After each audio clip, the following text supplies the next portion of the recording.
Hello, everyone. It's your girl Amani here to talk about government grants. So let's dive right in. So we're going to come back to our main definition here. This is part 3 of the Get Grant series. And our definition that we created was, what is a grant?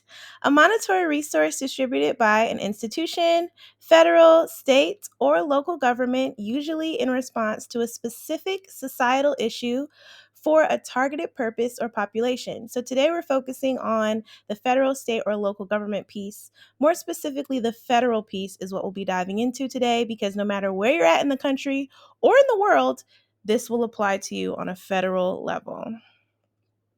Let's look at the process of applying for a grant. So, grants.gov has their definition of what a grant is. So, let's dive into that. A grant is a way for A grant is a way the government funds your ideas and projects to provide public services and stimulate the economy.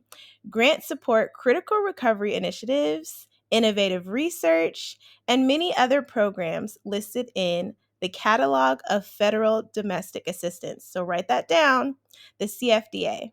So there are a few different ways that you can get access to a grant through a couple different portals that we're going to dive into today. But with government grants, what you're going to be doing is going online. So there's an online application portal. Proposals are submitted online through government websites. There are two government websites that we're going to uncover today.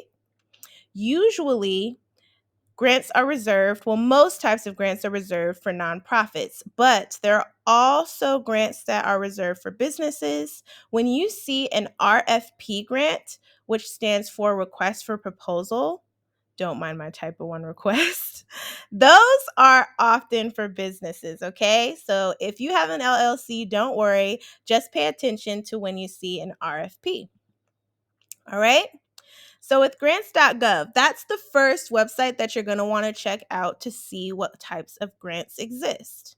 There's a wide range of resources, and I pulled this directly from grants.gov. These 5 steps for getting a grant. So first, you have to register with grants.gov.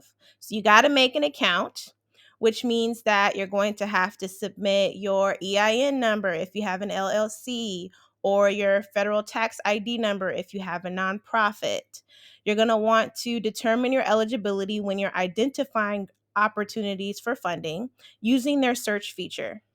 The third step is you're going to want to apply for the funding opportunity using what they call the workspace. Now, if you're just doing it by yourself, then you can just fill out through the portal online. But if you're working with a team, then you can use the workspace function so that multiple people can use that same application with you while you're logged into their account or your account. They'll have to create their account, but you guys can collaboratively work on a grant application together.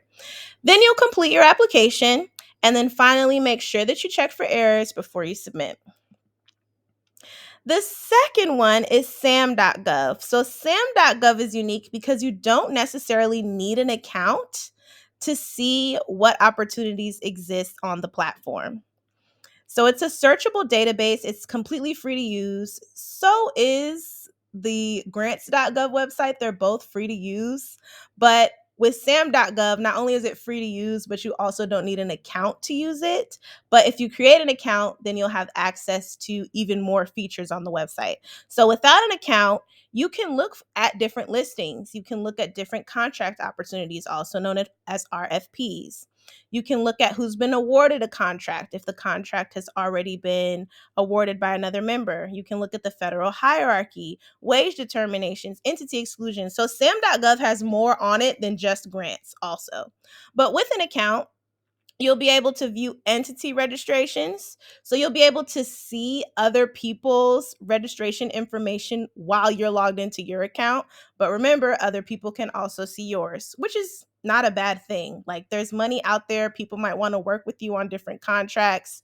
You can see a search, but you can also save a search. You can download search results and individual records. You can follow select records, manage data entry for your entity or a federal agency.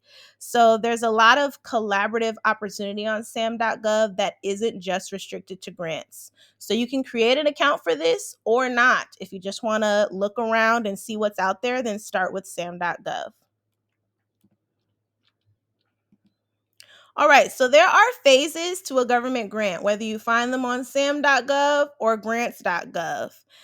Government grants are meticulous and tedious, but it's because the amount of money that you're getting is a lot more. Like these grants range between 500,000 to millions of dollars. And so there's a lot of key points in making sure that that money is distributed appropriately and it runs through a series of federal agencies.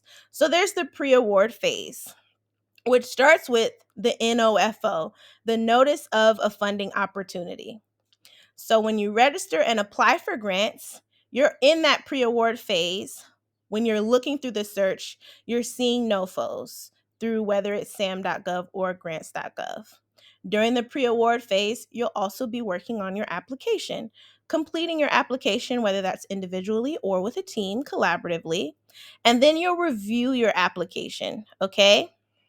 So once you submit your application, it'll be under review by the entities that you submit it to. And we're going to, in the last slide, we're going to look at all the different entities that exist.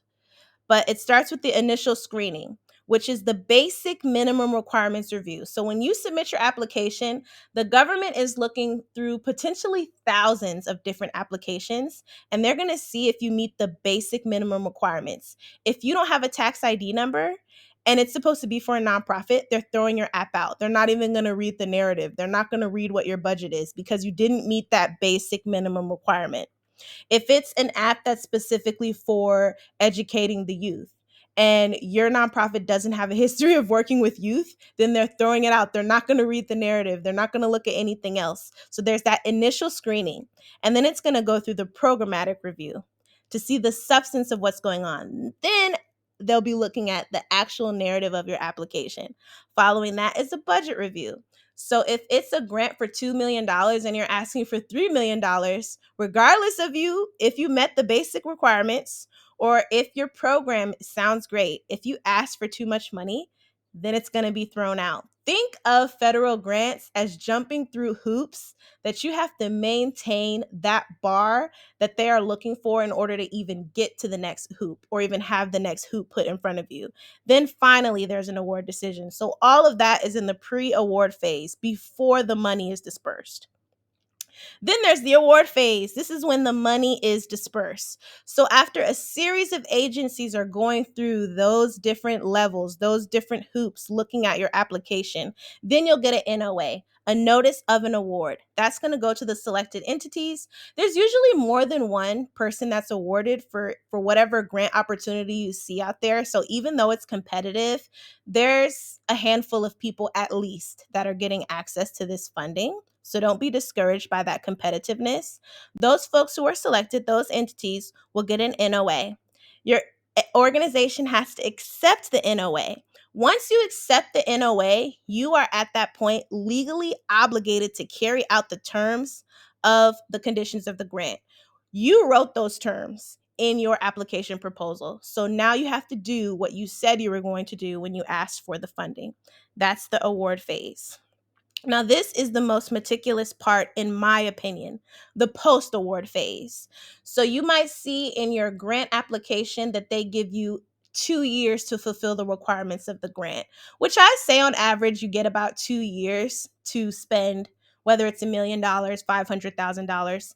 Sometimes it's a year, but that's mostly with private funders, you get a year.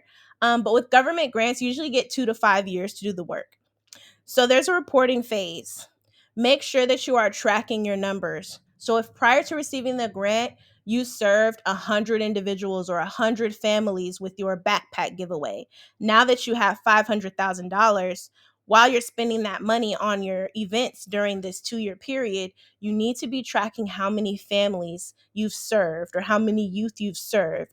so that when you report, you can demonstrate how that grant had an impact. There's also an audit. So not only are you submitting to them numbers, but in a lot of cases, there are two entities that might do this: the Accountability Office or the Office of the Inspector General, that will send staff to actually look over and see those numbers. And if they match those receipts, whatever you put in your report, there's someone that's going to be checking it over. And then finally, there's a closeout phase where you're submitting that full report that's attached to that full audit.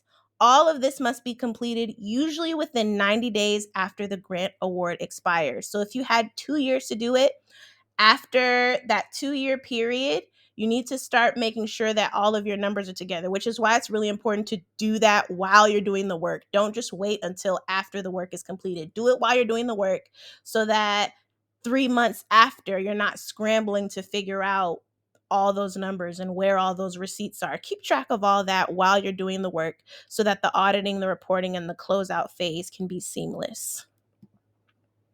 All right. So now we're going to look at these providers that I mentioned. Now, the United States Department of X. So there's a lot of different ones. These are the different agencies that you'll see, and you'll see their agency abbreviations in grants.gov or sam.gov. The Department of Energy is a very popular one. If you go down a little bit, the Department of Health and Human Services is a very popular one. USDA, Food and Nutrition Service. If USDA has a lot of departments underneath it, but Food and Nutrition Services is very popular as well. But we've even got the Department of Defense. Now, they have a lot of grants as it relates to autism awareness and disability.